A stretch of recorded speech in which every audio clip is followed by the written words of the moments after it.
নমস্কার দর্শক বন্ধুরা, আমার চ্যানেল চৈতালিস কর্নারে আপনাদের স্বাগত জানাই। আজকে আমি আপনাদের সাথে শেয়ার করব আমাদের কলকাতার ফেভারিট স্ট্রিট ফুড, যেটা হলো মোগলাই পরোটা। তাহলে দেরি না করে ঝটপট দেখে নিন কিভাবে আমি এটাকে বানিয়েছি।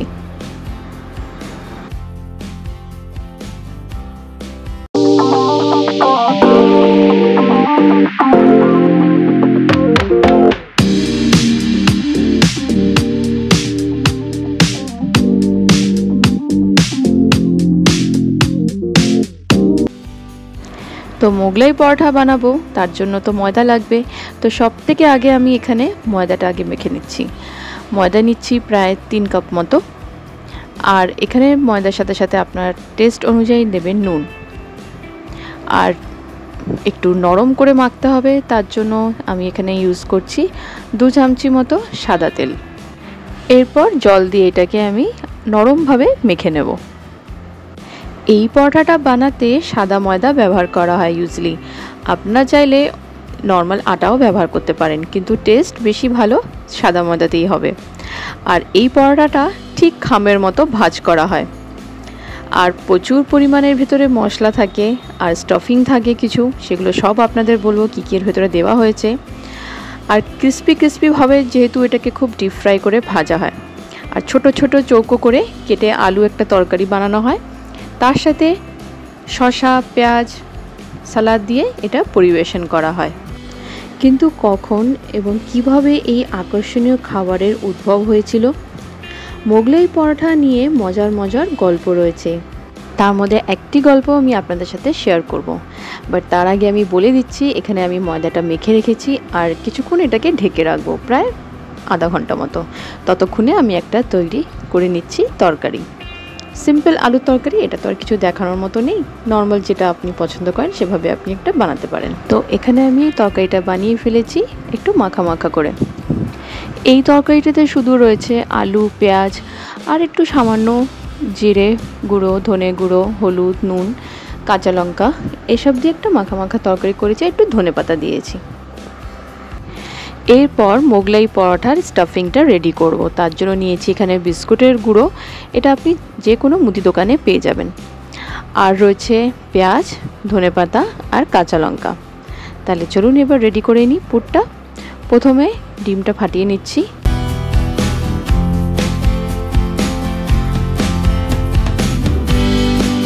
এরপর কেটে রাখা কাঁচা পেঁয়াজ, ধনেপাতা, কাঁচা লঙ্কা সব এটার মধ্যে দিয়ে দেবো।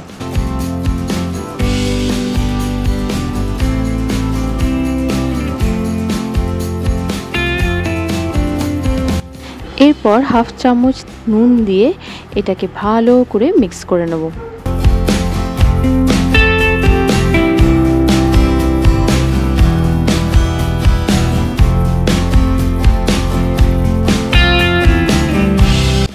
এরপর এটার মধ্যে আমি মিক্স করব বিস্কুটের গুঁড়ো। তো এখানে প্রায় আমি 2 থেকে 3 চামচি মতো বিস্কুটের গুঁড়ো অ্যাড করছি। এটা বিশ্বাস করা হয় যে মুঘল সম্রাট জাহাঙ্গীরের রাজ্যকালে মোগলাই পরোটার উদ্ভব হয়েছিল এবং এটি তার বাবরচি আদিল হাফিজ উসমানের সৃষ্টি।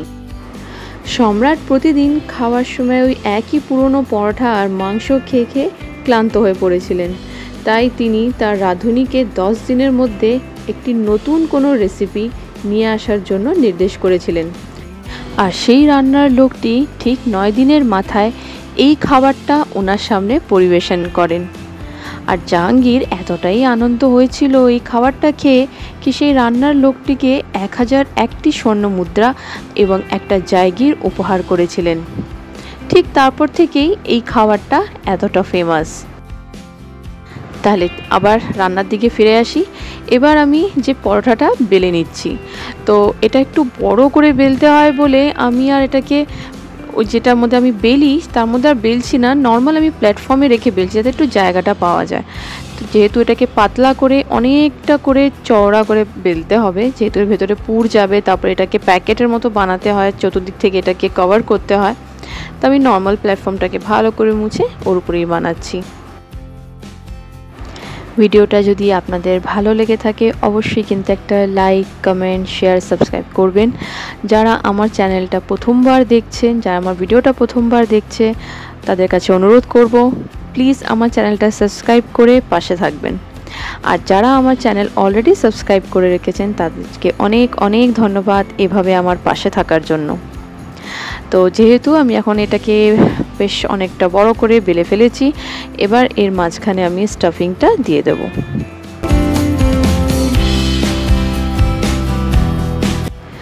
স্টাফিংটা দেখবেন বেশি পাতলা না থাকে, যেন একটু ঘন ঘনই থাকে। যদি আপনার এরকম মনে হয় কি খুব পাতলা আছে, তাহলে আপনারা একটু আরও বিস্কুটের গুঁড়ো অ্যাড করে নেবেন, কেন খুব একটা পাতলা করলে ময়দাটা গলে যাওয়ার ভয় থাকে, তখন আপনার ওটা কড়াইতে দেওয়ার সময় অসুবিধা হতে পারে।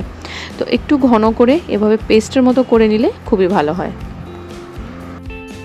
এরপর স্টাফিংটাকে একটু পাতলা করে বিছিয়ে দেবেন ওই ময়দার রুটিটার উপরে।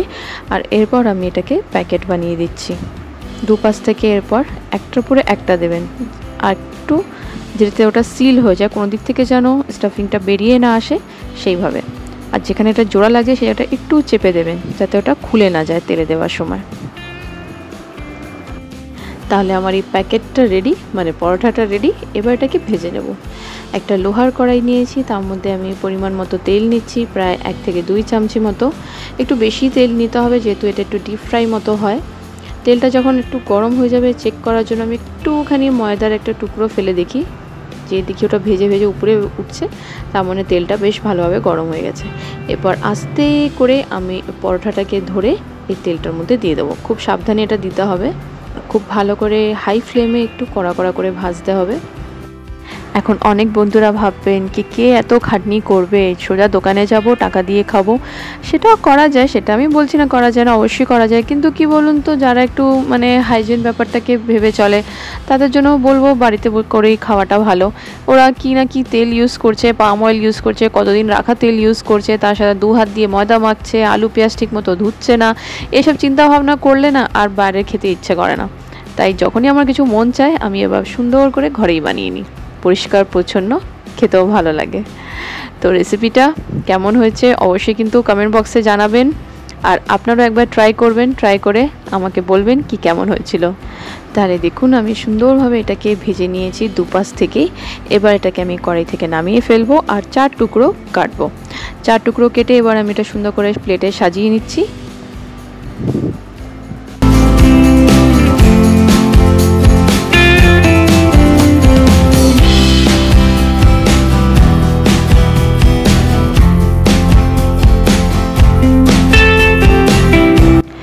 তো বন্ধুরা কেমন লাগলো রেসিপিটা? আমার যখনই কিছু একটা মন চায় একটু ফাস্ট ফুড খেতে অথবা কিছু এরকম স্ট্রিট ফুড খেতে, তো আমি সেটা ঘরেই বানিয়ে নিই, যেহেতু একটা হাইজিন ব্যাপারটাও থাকে। আর ঘরে বানালে জিনিসটা বেশ একটা আনন্দ লাগে কি নিজের হাতে এত সুন্দর জিনিসটা বানিয়েছি। তো এখানে আমি এভাবে সাজিয়ে নিলাম। আপনারাও অবশ্যই কিন্তু এই রেসিপিটা বানিয়ে দেখবেন, সত্যি বলছি খুবই ভালো লাগবে। তাহলে ভিডিওটা আমি এখানেই শেষ করছি। দেখা হবে আপনাদের সাথে আবার একটা কোনো নতুন ভিডিওতে। ভালো থাকবেন, সুস্থ থাকবেন, অন্যদের ভালো রাখবেন। আর আমাকে এইভাবে সাপোর্ট করার জন্য আর আমার এইভাবেই পাশে থাকার জন্য অসংখ্য ধন্যবাদ। Tata, bye bye.